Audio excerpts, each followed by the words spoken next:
자, 그러면 지금부터 2022년도 국가직 9급 무성공학개론 문제풀이를 시작하도록 하겠습니다.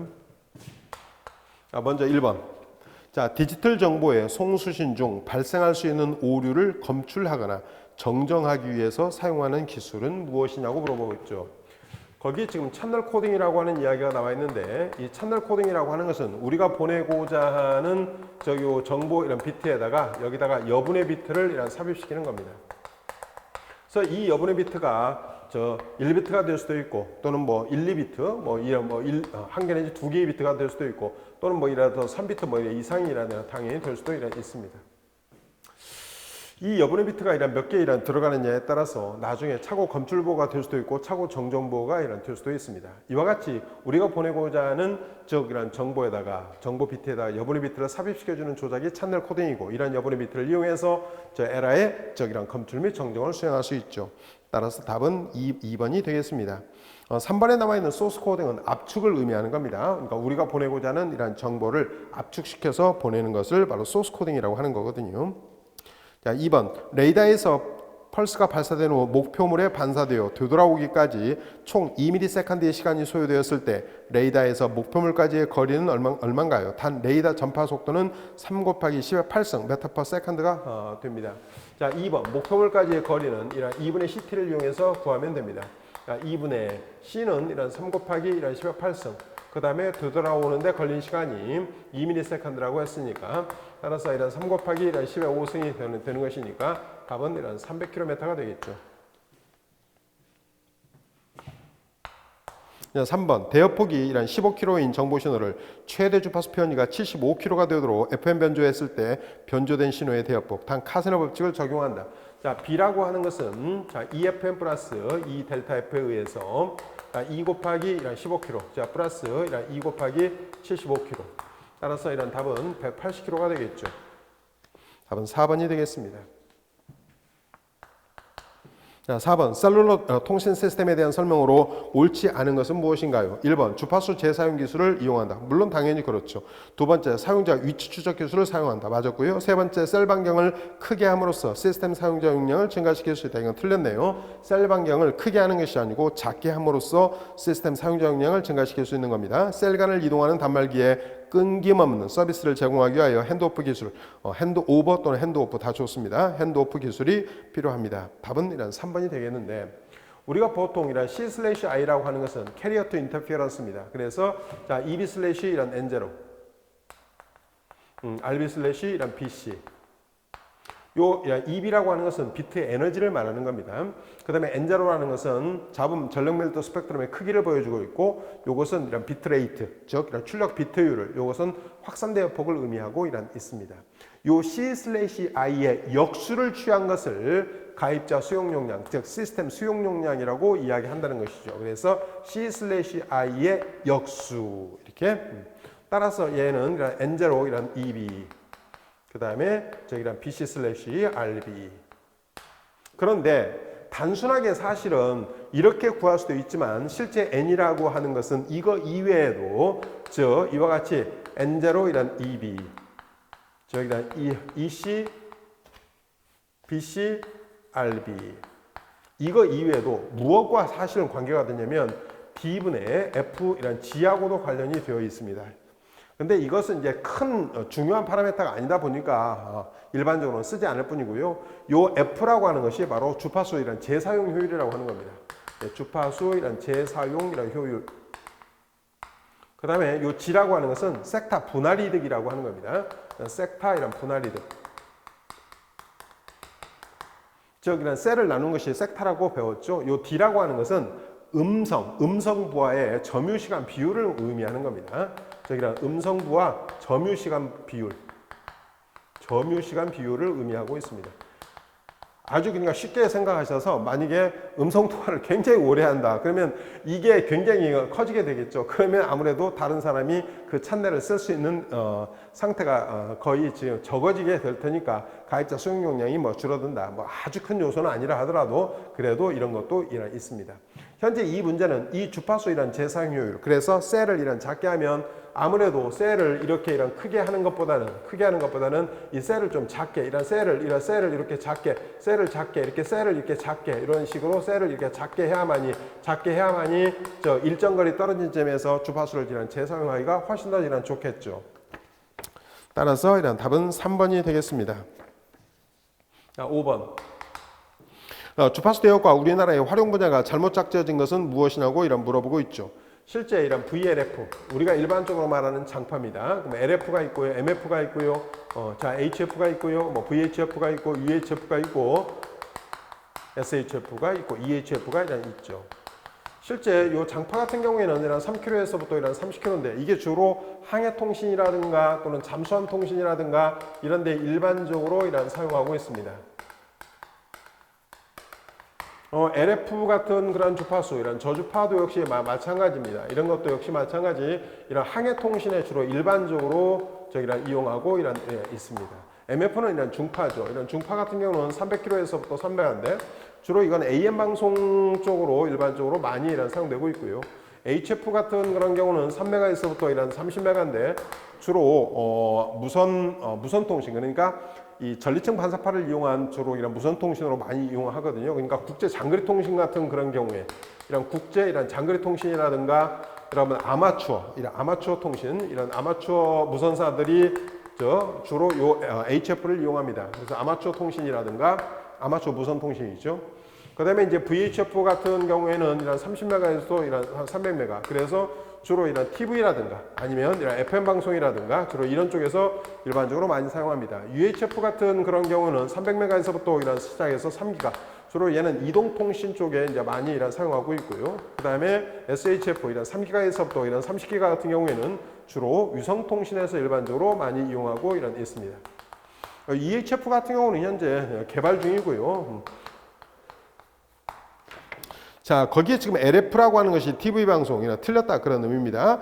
두 번째 나와 있는 VHF, FM에 UHF 이동통신에 SHF 위성통신에 답은 1번이 되겠습니다. 6번.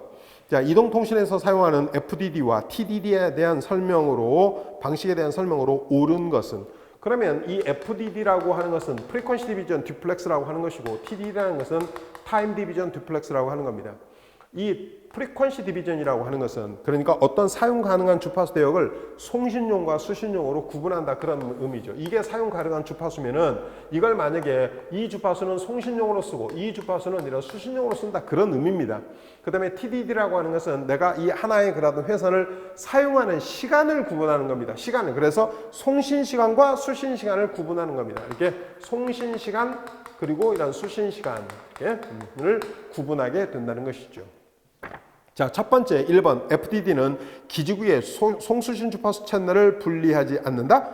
얘는 분리한다 그런 말입니다. 그러니까 송신용과 수신용으로 분리해서 사용한다는 것이죠. 1번은 벌써 틀렸고, 2번 FDD는 상향 링크와 하향 링크의 주파수 대역폭을 비대칭으로 설계한다. 아닙니다. 대칭으로 설계하는 겁니다. 항상 즉 채널에, 즉 이와 같은 송신 쪽에서 사용하는 것, 수신 쪽에서 사용하는 주파수이란 채널, 이 대역폭이 대칭이다 그런 의미입니다. 그러니까 송신 채널로 사용하는 주파수 대역폭과 수신 채널로 사용하는 이런 주파수이란 대역폭은 같다 그런 의미죠. 3번 TDD는 상향 링크와 하향 링크 간 보호 주파수 대역이 필요하므로 보호 주파수 대역은 FDD에서 필요한 겁니다. 그래서 TDD는 그런 것이 필요하지 않죠. 그래서 주파수 효율성이 당연히 올라가게 되는 겁니다. 3번도 벌써 틀렸어요. 마지막 4번 TDD는 송수신기 간의 시각을 동기화 시켜야 됩니다. 그래서 즉 이 TDD라는 것은 송신 시간하고 수신 시간을 이렇게 나누어서 사용한다 그런 말입니다. 나누어서 사용하다 보니까 당연히 즉 송신 측과 수신 측, 즉 송수신 기간의 시각을 반드시 동기화 시켜야 되는 겁니다. 답은 4번이 되겠죠.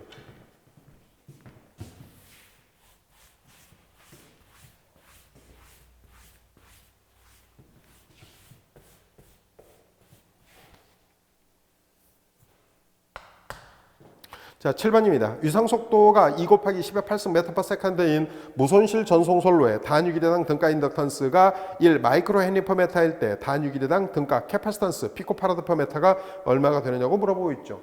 우리가 보통 무선에서는 전파 속도가 루트 이런 뮤 입실론 분의 이런 1로 계산을 하는 겁니다. 이건 무선에서의 전파 속도이고, 유선에서, 그럼 유선, 요 유선에서의 이런 전파 속도는 루트 LC 분의 이런 1로 계산하게 됩니다. 현재 L이라고 하는 것이 지금 등가 이런 인덕턴스가 얼마로 주어져 있느냐면 1 마이크로 헨리/m라고 이런 주어져 있고, 이 L하고 지금 이런 V가 주어져 있는 겁니다. 그리고 C를 구하라고 한 거죠. 자, 그러면 양변에 제곱을 하면 V 자승은 이런 LC분의 1이 되고, 그러므로 이런 C라고 하는 것은 자, V 자승 L분의 1이 되겠죠. 자, 현재 이런 V가 얼마를 주어지냐면 2 곱하기 10의 8승이니까 자, 2 곱하기 10의 8승 이거의 제곱 거기다 곱하기 L이 1 마이크로니까 1 곱하기 10의 마이너스 6승분의 1 이렇게. 그러면 얘는 이런 4 곱하기 이런 10의 16승 곱하기 10의 마이너스 6승분의 1 이렇게. 따라서 이런 4분의 10의 마이너스 10승 이렇게 이런 되겠죠. 따라서 얘는 4분의 1은 1이니까 0.25 곱하기 저기는 10의 마이너스 10승, 따라서 25 곱하기 10의 마이너스 12승, 따라서 최종적인 답은 25 피코파라드 퍼 이런 메타가 이런 되겠습니다. 답은 3번.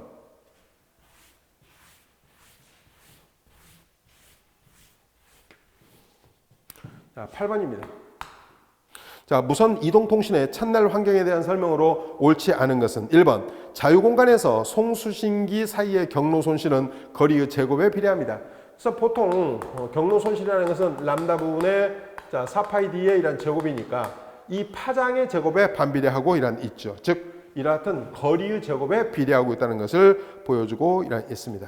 1번은 일단은 맞았고요. 두 번째, 건물이라든가 터널 등으로 인해서 전파의 음영지역이 발생할 수 있다고 배웠고요. 세 번째, 라이시안 페이딩은 레일리 페이딩보다도 LOS 신호 성분이 더 강합니다. 이게 무슨 의미냐면 원래 이 라이시안 페이딩이라고 하는 것이 이 라이시안 페이딩은 왜 생기느냐? 얘는 직접파와 반사파가 같이 존재함으로써 발생하는 거거든요. 직접파와 이 반사파가 같이 존재함으로써 이런 발생되는 페이딩이 라이시안 페이딩이에요. 그런데 레일리 페이딩이라고 하는 것은 이 레일리 페이딩이라고 하는 것은 다중반사파에 의해서 생기는 페이딩이에요. 즉 다중반사파 이런 다중반사파에 의해서 생기는 페이딩이에요. 그러면 누가 LOS 즉 직접 여기서 LOS라는 것은 즉 직접 가시거리를 의미하는 겁니다. 결국 이런 직접파를 염두에 두고 당연히 LOS를 말했겠죠. 그래서 즉 라이시안 페이딩은 이 레일리 페이딩보다도 즉 LOS 신호 성분 즉 직접파 신호 성분이 더 강하다. 당연히 맞았죠. 4번 단말기가 고속으로 이동할수록 채널이 더 시불변해진다? 아니에요. 더 시변해지겠죠. 시변. 즉 여기서의 시불변이라고 하는 것은 채널의 특성이 즉 이런 시간에 따라서 영향을 받지 않는다라고 하는 것을 당연히 했었을 것이고 시변이라는 것은 영향을 받는다 그런 의미입니다. 따라서 단말기가 고속으로 이동할수록 당연히 즉 시변이란 더 시변해진다. 시간에 따라서 채널 특성이 더 변화하게 된다 그런 의미죠. 따라서 답은 4번이 이런 되겠습니다. 자, 9번. 자, 증폭기의 입력 신호가 15mW이고 입력 잡음이 0.3mW, 출력 신호가 240mW이고 출력 잡음이 48mW일 때 잡음 지수. 자, 잡음 지수라고 하는 것은 원래 정의가 무엇이냐면 S0/N0분의 SI/NI가 되겠습니다. 자, S0라는 것은 출력 신호이란 전력을 의미하고 있죠. 요게 240. 그 다음에 출력 잡음이 48. 자, 근데 입력 신호가 지금 15. 그 다음에 입력이란 잡음이 0.3. 자, 얘를 이런 계산하게 되면 5분의 50. 10이 되겠죠. 그런데 현재는 이 문제가 몇 데시벨이냐고 물어봤습니다. 그러면 지금 현재 이게 출력 신호 전력, 출력 잡음 전력, 입력 신호 전력, 입력 잡음 전력을 이런 보여준다. 전력이라는 것은 몇 로그를 걸어서 표시하느냐? 10로그를 걸어서 표시하거든요. 따라서 10로그 저기 NF. 따라서 이런 10로그 이런 10에 의해서 10데시벨이라는 하는 것을 알 수 있습니다. 답은 3번. 10번 양자화에 대한 설명으로 옳지 않은 것은 무엇인가요? 1번 표본화된 신호의 아날로그 레벨 값을 유한한 디지털 레벨 값으로, 즉 우리가 PAM을 이산적인 값으로 바꾸는 것이 양자화죠. 두 번째 비균일 양자화. 그러면 이 스텝 사이즈가 일정하지 않다 그런 의미입니다. 비균일 양자화 또는 불균일 양자화는 균일 양자화 방식에 비해서 특정 진폭 구간을 더 세분화할 수 있다. 얘 같은 경우에는 우리가 일반적인 선형 양자화 같은 경우는 이 스텝 사이즈가 위아래 다 똑같다 그런 의미인데, 즉 비균일 양자화라고 하는 것은 이와 같이 스텝 사이즈가 좁은 데도 있고 좀 넓은 데도 더 넓은 데도, 이렇게 좁은 데도 있고 더 넓은 데도 있고 더 넓은 데도 있다 그런 의미입니다. 자, 세 번째, 균일 양자화 방식에서 양자화 레벨에 할당되는 이진부호가 1비트 증가하면 신호대 양자화 잡음비가 약 3dB 개선된다. 이게 틀렸네요. 이게 무슨 의미냐면 양자화 시에 사용하는 비트 수를 1비트 증가시킨다. 그러니까 양자화 시에 사용하는 비트 수를 1비트 증가시키면, 즉 요 스텝 사이즈는 어떻게 될까? 이런 스텝 사이즈가 바로 반으로 이런 줄어들게 됩니다. 반으로. 그러면 스텝의 수는 2배로 증가하죠. 스텝 수. 요 스텝 수는 2배로 이런 증가. 2배로 증가. 스텝 사이즈는 반으로 줄어들죠. 그래서 양자화 잡음 전력이라는 것은 12분의 S자승인데 이 스텝 사이즈가 반으로 줄어든다 그런 말이 있죠. 양자화 시에 사용하는 비트 수를 1비트 증가시키면, 따라서 NQ 다시는 12분의 요것은 2분의 1S의 제곱.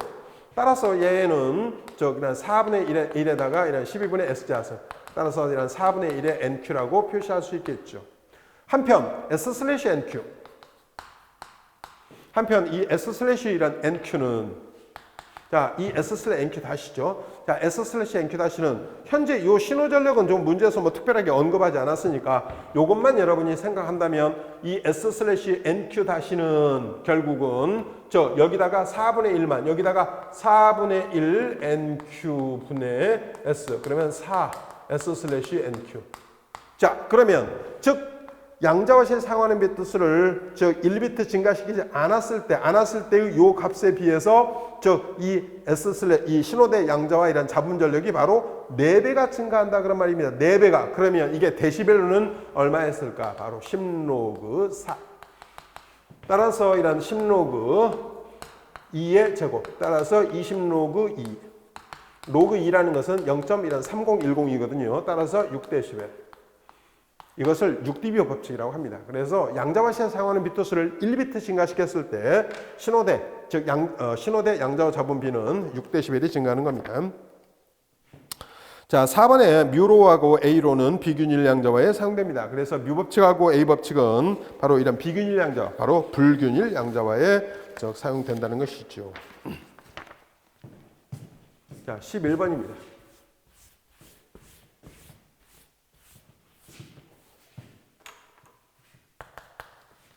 자, 통신 시스템에서 백색 가우시언 잡음에 대한 설명으로 옳지 않은 것은 1번 신호 성분과 곱해져서 왜곡을 처리한다? 아니에요. 신호 성분에 더해져서 이렇게 더해져서 왜곡을 처리한다. 즉 신호에 이렇게 더해지는 형태거든요.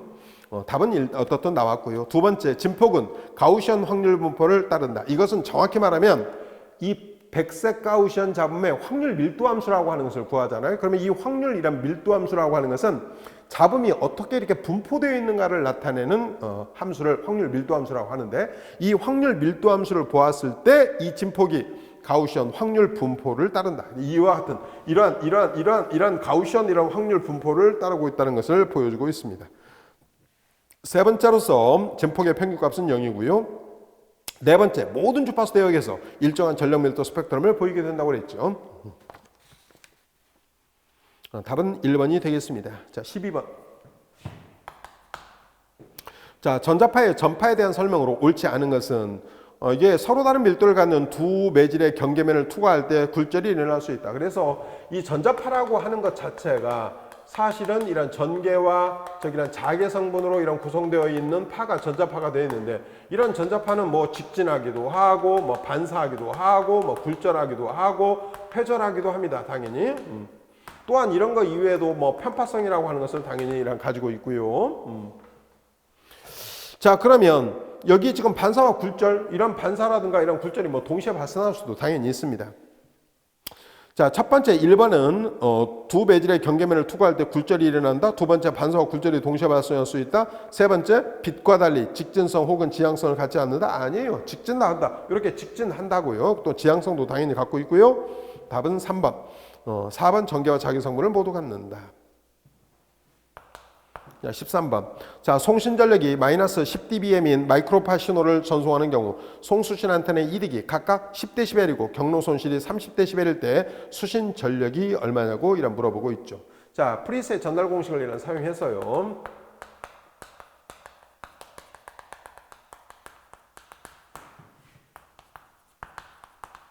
자, PR의 dBm은 자, PT의 dBm. 자, 플러스 자, 송신 안테나 이득. 자, 플러스 수신 안테나 이득. 자, 마이너스 경로 이런 손실.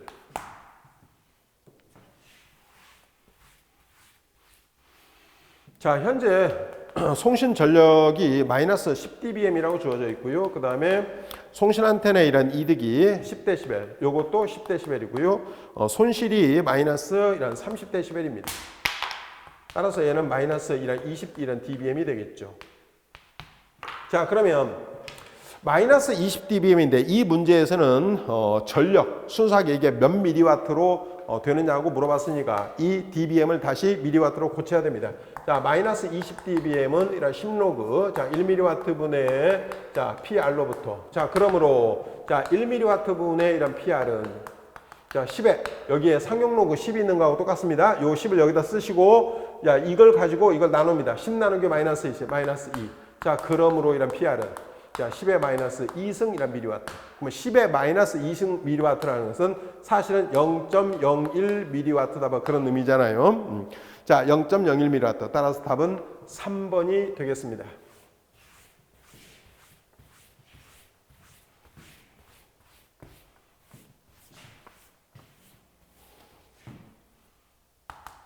자, 14번입니다. 유성통신의 특징을 나타내는 용어에 대한 설명으로 옳지 않은 거. 1번 접속 용이성. 동일 내용의 정보를 복수 지점에서 동시에 수신할 수 있음을 의미한다. 이건 접속의 용이성을 말하는 게 아니고 동보성을 말하는 겁니다. 동보성. 동시에 보도한다. 그런 의미입니다.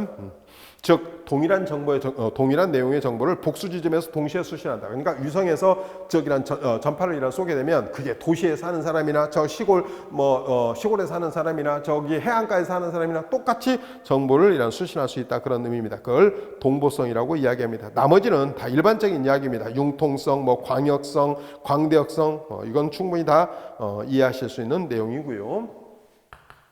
15번. 자, 정지위성에서 지구국으로 보내는 신호의 감소가 심해지는 경우가 아닌 거. 그러면 우리가 보통 그 경로 손실이 람다분의 이런 4파이DA라는 제곱이니까 일단은 주파수, 즉 파장하고도 관련이 되어 있고 거리하고도 관련되어 있다는 것은 금방 알 수 있습니다. 근데 이것 이외에도 안각, 이것 이외에도 안각하고도 관련이 되어 있습니다. 안각. 이렇게. 자, 1번 유성과 지구국 간의 거리. 이 거리가 멀면 당연히 경로 손실이 커지게 되는 것이니까 신호의 감소가 당연히 커지게 되는 거고, 그 다음에 세 번째 신호의 파장이 짧을수록 이 파장이 짧으면 이런 손실이 더 커지니까 신호의 감소가 커질 것이고, 네 번째 유성과 지구국의 안각이 작을수록. 안각이 작다 그러면 잘 이렇게 지구국이 유성의 신호를 잘 수신할 수 없게 되는 겁니다. 그러니까 이게 안각이 바로 그 수평선에서 이 지구국이 유성을 이렇게 바라다 보는 각을 안각이라고 하는 거거든요. 그러니까 이 안각이 너무 작으면 유성에서 오는 신호를 이 지구국이 제대로 못 받는 거예요. 그러다 보니까 감소가 당연히 심해질 수밖에 없겠죠. 그러나 대기가 건조한 거하고는 아무 관계 없습니다. 따라 답은 2번이 되겠죠. 16번. 자, 민간용이란 GPS를 사용할 때 위치 측정에 오차가 발생하는 원인으로 옳은 것만을 모두 고른 거. 여기에 기역번에 위성들의 근접한 배치 형태, 니은번에 대기층에서의 전파 지연, 리을번에 위성의 제한적 선택상, 다 이런 것은 위치 측정 오차가 발생하는 원인이 될 수 있습니다. 이 이외에도 다중 경로에 의한 수신 경로에 의한 차이라든가 위성과 이런 수신기 사이의 동기 시간의 차이라든가, 그다음에 전리층하고 대기층에서의 굴절에 의한 수신 경로 차이라든가 여러 가지가 있을 수 있습니다. GPS에서 오차가 발생하는 그런 이유는 다양하게 있다는 거죠. 그런데 D급번에 보면 DGPS의 사용, 이 DGPS라고 하는 것은 이 GPS 기준국이라고 하는 것이 있어요. GPS 기준국이 위치 보정량을 수신자에게 제공을 하는 거예요. 그러다 보니까 이 위치 측정의 정확도가 훨씬 더 이런 높아진 GPS가 DGPS라고 하는 거거든요. 그래서 이 DGPS라는 것이 만약에 보기에 들어가 있으면 그 보기는 다 틀린 거예요. 그 보기는. 그러니까 뭐 1번, 3번, 그 다음에 4번 이런 건 이게 자동으로 다 틀린 거라고요. 답은 그냥 자동으로 2번이 될 수밖에 당연히 없겠죠. 어떻든 이 위치 측정의 오차가 발생하는 것 이 이외에도 아까 제가 얼핏 말씀드린 다중 경로에 의한 수신 경로 차이, 이런 전파가 여러 경로를 통해서 오다 보면 이 다중 경로에 의한 수신 경로의 차이가 생긴다든가 위성하고 이 지구국에 있는 수신기 사이의 동기 시간의 차이라든가 뭐 이런 것 때문에도 다 발생하게 이런 됩니다. 17번입니다. 자, 정보신호이란 MT. 자, 우리가 보내고자 하는 이런 정보신호의 MT가 코사인의 자, 2파이 FMT. 자, 플러스 4분의 파이. 자, 얘를 반송파 양측 파대로 했었을 때 그 변조된 이런 신호가 자, DSB란 TC를 썼다. 저기란 DSB LC를 썼다. 그런 의미입니다.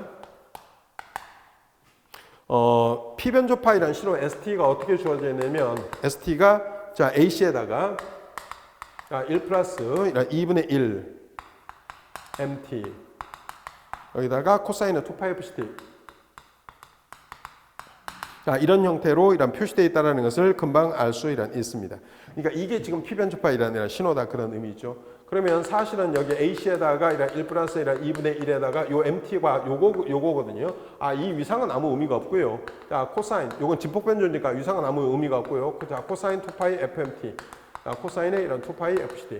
여러분이 이미 배우신 것처럼 이것이 바로 요 DSB LC의 요 P변조파 일반식이잖아요. 그러면 이게 지금 뭘 의미하느냐 그런 말입니다. 이게 M을 의미하는 거예요. 이게 변조도를. 자, 얘가 바로 이런 현재 변조도를 의미하고 있어요. 자, 그러므로 전력 효율. 이것을 여러 가지 용어로 씁니다. 뭐 전력 효율이라는 용어를 쓰기도 하고 전송 효율이라는 용어를 쓰기도 하고 변조 효율이라고 하는 용어를 쓰기도 합니다. 자, 그러면 전력 효율은 당연히 P변조파 전력. 자, P변조파이라는 전력분의 측파대 전력으로 구하는 것이죠. 자, 측파대 전력. 자, P변조파 전력분의 측파대 전력. 그래서 P변조파 전력이라고 하는 것은 1 플러스 2분의 M자승 PC가 되고 측파대 전력이라고 하는 것은 2분의 M자승 PC라고 배웠지 않습니까? 그래서 얘를 정리했더니 자, 2 플러스 M자승분의 M자승. 자, 퍼센트로 나타내면 거기다 뭐 100%를 하면 되는 것이고 여러분이 이 공식을 아는가만 지금 물어보고 있는 겁니다. 얘를 보고 얘가 변조도라는 것을 아는가. 그리고 여기에다가 집어넣게 되면 자, 2 플러스 자, 2분의 1의 제곱. 여기다가 2분의 1의 제곱 이렇게. 자, 퍼센트로 하려면 뭐 100% 이렇게 해주시면 어떻든 되는 것이니까 이렇게. 그래서 얘는 실제 요거 이제 위에가 뭐 4분의 1이지 않습니까? 이렇게 4분의 1. 그러면 요것은 4분의 8 플러스 1. 그래서 얘는 9분의 1 곱하기 100%. 따라서 최종적인 답은 11.11%가 되겠죠. 예? 답은 1번이 되겠습니다.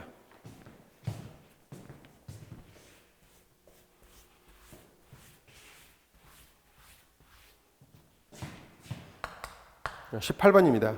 자, QPSK 변조 방식을 사용하는 통신 시스템의 비트 에러율.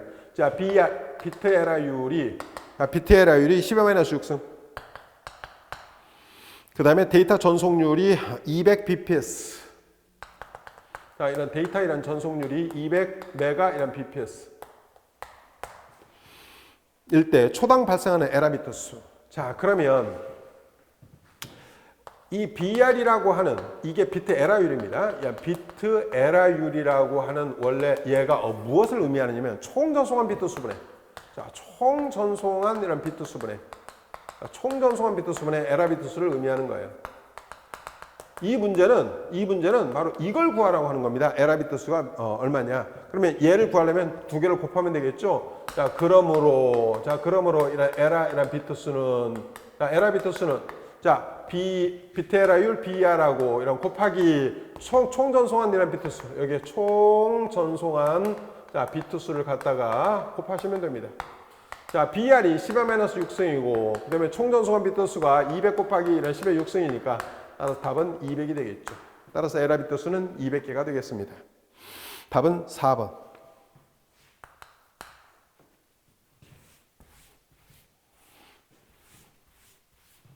자, 19번.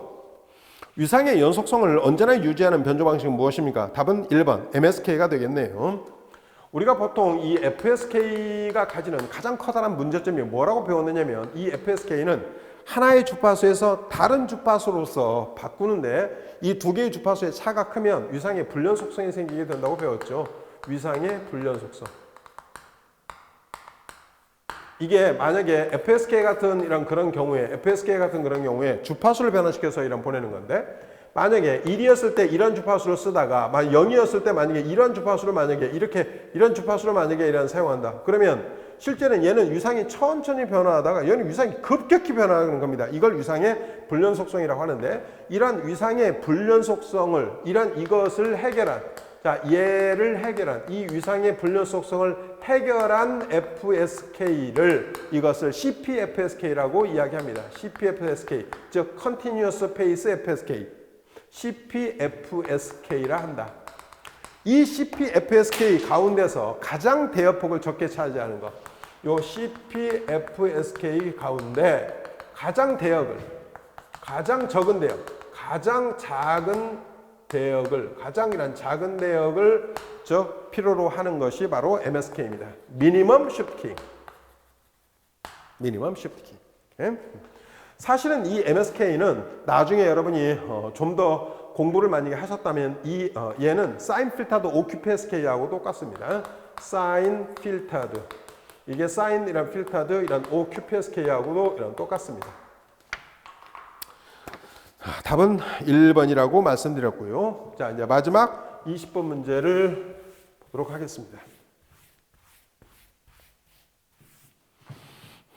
자, 반송파의 주파수가 2기가인 LTE 단말기 안테나에 비해 주파수가 3.6기가인 반송파를 사용하는 5G 단말기 안테나의 길이가 어떻게 되느냐고 물어봤죠. 단 LTE 및 5G 모두 4분의 1 파장 안테나를 사용한다고 이런 가정했습니다. 자, 그러면 첫 번째로서는 LTE 단말기. 자, LTE 단말기의 바로 안테나. 자, LTE 단말기 안테나 길이. 자, 람다라고 하는 것은 이런 F분의 이런 C에 의해서 자, 주파수는 2기가를 쓴다고 했습니다. 2 곱하기 이런 10의 9승, 3 곱하기 이런 10의 8승, 자, 1.5 곱하기 이런 10의 마이너스 1승. 이걸 뭐 분수로 그냥 소수로 뭐 했다고 해서 틀린 것은 아니고요. 분수로 해야만이 나중에 몇 분의 몇 배, 1, 2, 3, 4 보기를 보면 뭐 9분의 5배, 9분의 7배 이런 식으로 돼 있지 않습니까? 그래서 그냥 분수로 제가 나타내면 2분의 3 곱하기 10의 마이너스 1승. 자, 4분의 라무다짜리를 쓴다고 그랬으니까 4분의 라무다. 따라서 4분의 2분의 1한 3 곱하기 10의 마이너스 1승. 따라서 이런 8분의 1한 3 곱하기 10의 마이너스 1승이 어떤 되겠습니다. 자, 두 번째. 자, 5G 단말기. 자, 5G 단말기 안테나 길이를 한번 볼까요? 자, 5G 단말기 안테나 길이. 자, 람다. 자, 람다는 F분의 1한 C. 자, 반송파 주파수가 3.6기가라고 그랬으니까 3.6 곱하기 이런 10의 9승분의 3 곱하기 이런 10의 8승. 자, 역시 이런 분수로 나타내서 자, 1.2분의 1 곱하기 10의 마이너스 1승. 이렇게.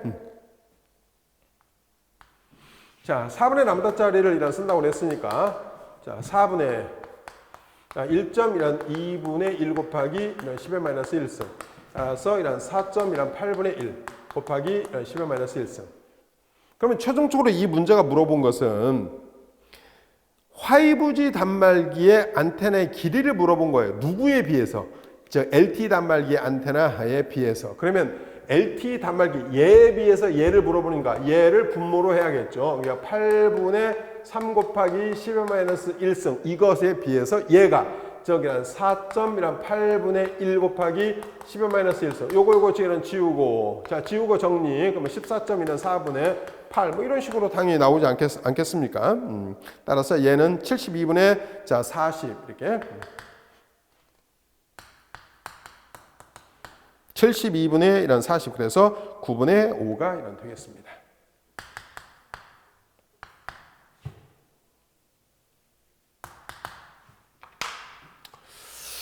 따라서 최종적인 답은 2번에 있는 것처럼 9분의 5배가 이런 되겠죠. 자, 여기까지 해서 무성 2022년도 국가직 9급 무성공학개론 이런 문제풀이를 모두 마치도록 하겠습니다. 수고하셨습니다.